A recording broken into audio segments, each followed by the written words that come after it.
Muito bom dia a vocês. Um feliz sábado a todos. A voz está meia nasal, né? Uma gripinha básica, mas não vai ser nada, não. Vamos superar. Gente, vamos ficar em pé e dar aquele abraço gostoso, só que aquelas regrinhas que eu já fiz uma vez aqui. Todos que puderem, fiquem em pé. Você vai abraçar 4 pessoas, só que não veio do seu carro e não mora na sua casa, tá bom? Beleza? Vamos então aí 30 segundos. Um abraço gostoso a 4 pessoas que não veio do seu carro e que não mora na sua casa.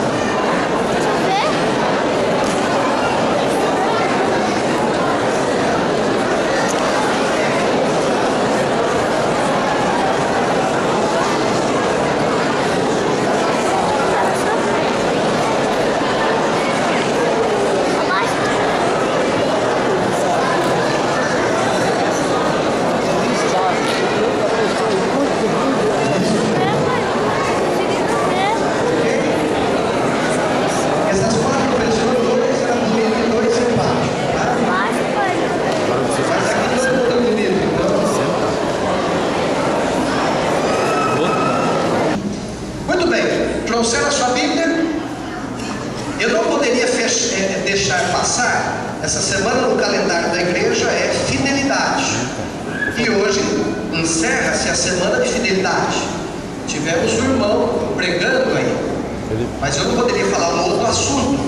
Então eu trouxe um assunto que tem muito a ver com a minha fidelidade e com a sua fidelidade. Aliás, enquanto você pega a Bíblia nas mãos, eu pergunto a você: qual a finalidade de você vir na igreja? Qual a finalidade de nós construirmos um lugar como esse, bonito, aprazível, uma acústica boa?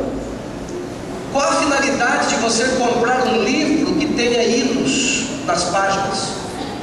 Qual a finalidade de um dia aqui o pastor entrar e batizar pessoas?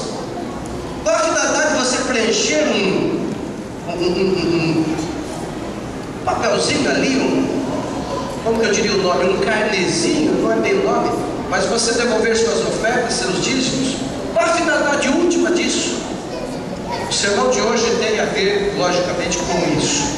Gênesis capítulo 1, verso 1. Fique tranquilo que nós não vamos ler a Bíblia toda. O pregador começa: irmãos, abre Gênesis 1, verso 1. O jovem já diz assim: nossa, ele vai de Gênesis a Apocalipse hoje. Versículo 1: no princípio criou Deus o céu e a terra, porém estava sem forma e vazia, havia trevas sobre a face do abismo, e o Espírito de Deus pairava sobre as águas. Eu não creio na teoria da evolução. Lá na discussão da unidade dos jovens, inclusive, abordou um pouco disso. Eu não creio no evolucionismo, embora respeite quem crê. Existem argumentos fortes, mas não são totalitários. Eu sou criacionista por excelência, como cristão e como uma pessoa que crê na Bíblia. E a Bíblia diz que no princípio criou Deus o céu e a terra. E a terra era meio que sem forma e vazia, não era tão bonita quanto hoje. Alguém pode pegar aí, um evolucionista pega uma rocha, uma pedra, corta no meio, leva para o laboratório, faz uma análise e diz: essa pedra tem 20 milhões de anos. O que você diria para esse evolucionista? Ele está certo, ele está errado, mais ou menos? Cuidado, porque ele pode estar certo. Ele pode pegar a Bíblia tua, cristã, e provar que ele está certo.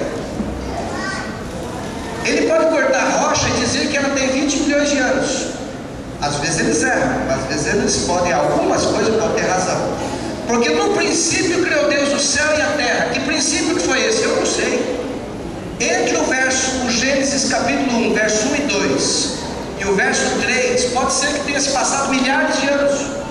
Existe vida na Lua? Existe vida em Saturno, com aqueles anéis bonitos? Não.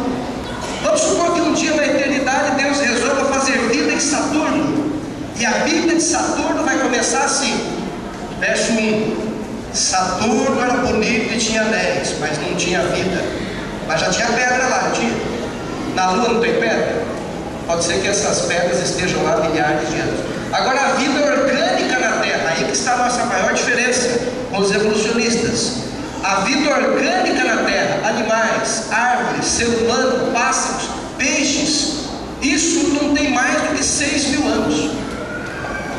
Então a pedra ele pode até falar e eu não vou discutir com ele. No princípio criou Deus o céu e a terra. Que princípio? Quando foi isso? Não sei. Por isso quero ir para o céu e continuar estudando zoologia, astronomia, biologia e assim por diante. Geologia. O que nós sabemos é que Deus criou vida neste mundo. Mas pastor, como é que o senhor pode me dizer que esse mundo tem mais ou menos 6.000 anos? Não é muito difícil.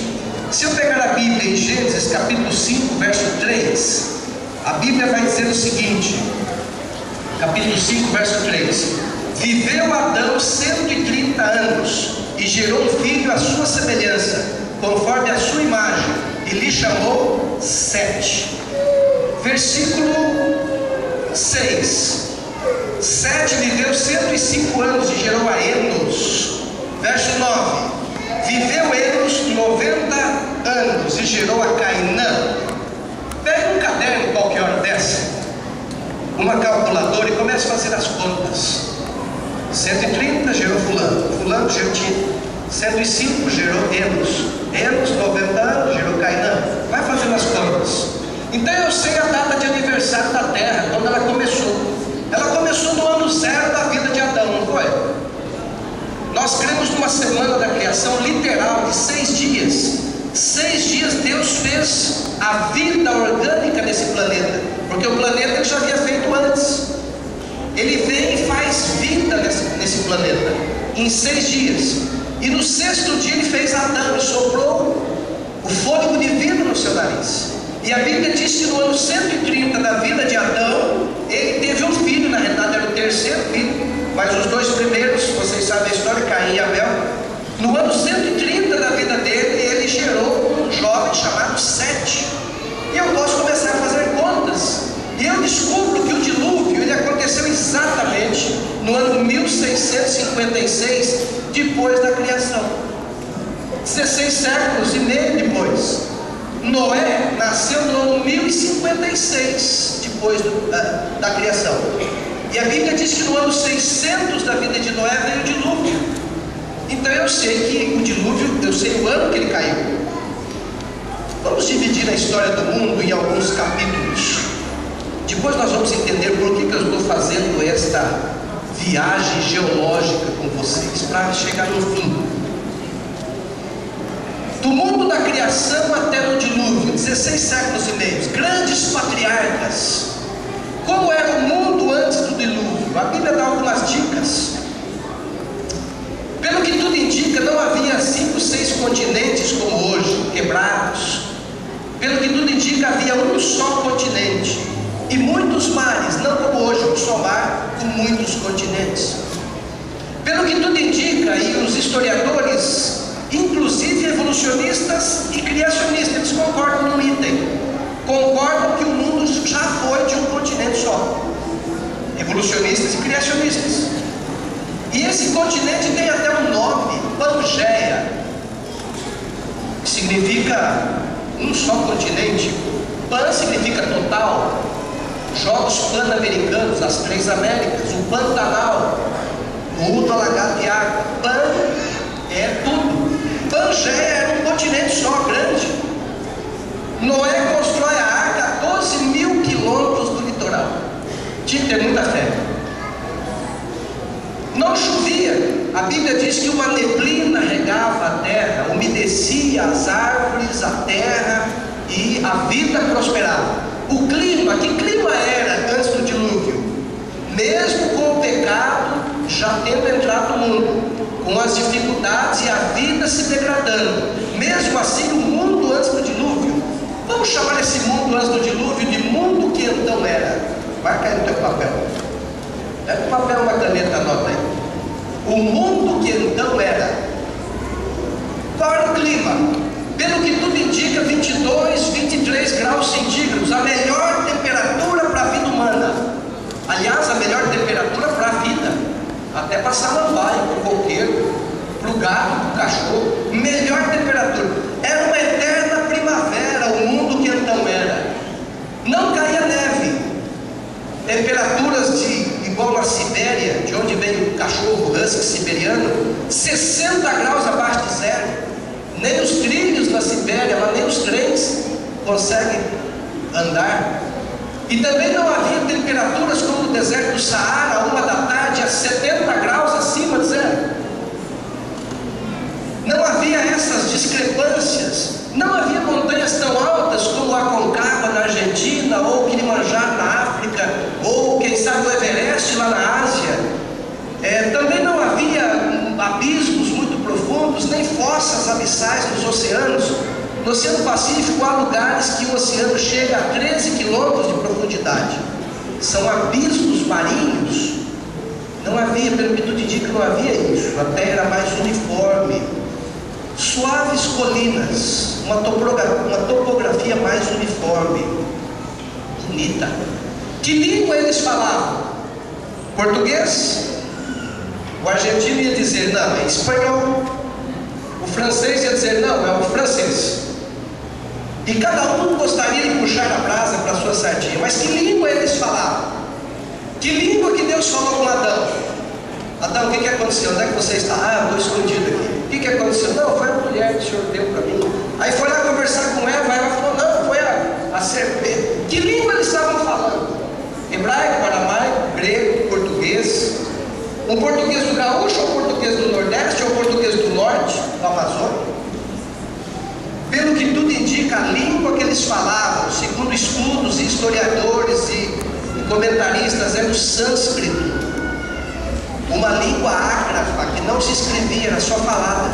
Bela, simples, a verdadeira língua do céu, o sânscrito. Deus ensinou para Adão, Adão para Sete, Sete para Enos, Enos para Cainã, e assim vai indo até Noé. Noé ensinou aos seus 3 filhos, Sem, Cão e Jafé, e eles ensinaram aos seus filhos, Arfaxade, e assim foram indo, e eles chegam até a Torre de Babel. Mas isso é um capítulo que vem agora. Calma aí, estamos no mundo que então era ainda. Viviam em média 8 séculos. Poderiam, na realidade, o homem foi feito para viver eternamente. Mas devido ao pecado ali brotar e rapidamente se proliferar, a vida, os homens começaram a morrer. Mas depois de 930, 912, 950, e um viveu 969, Matusalém. E o nome Matusalém significa em sânscrito, no dia que ele morrer virá. Sabe que ano morreu Matusalém? 1056 depois da criação. E naquele ano veio o dilúvio. Olha as coincidências da vida. 8 séculos. Por que viviam tanto? Deveriam comer bem pouca carne ou nenhuma. Eles tinham uma temperatura ideal, um clima ideal, uma umidade ideal. E pelo que tudo indica, na corrente sanguínea devia ter elementos biológicos advindos da árvore da vida. Tudo isso propiciava, e logicamente, Deus queria assim. Esse é o fator mais importante.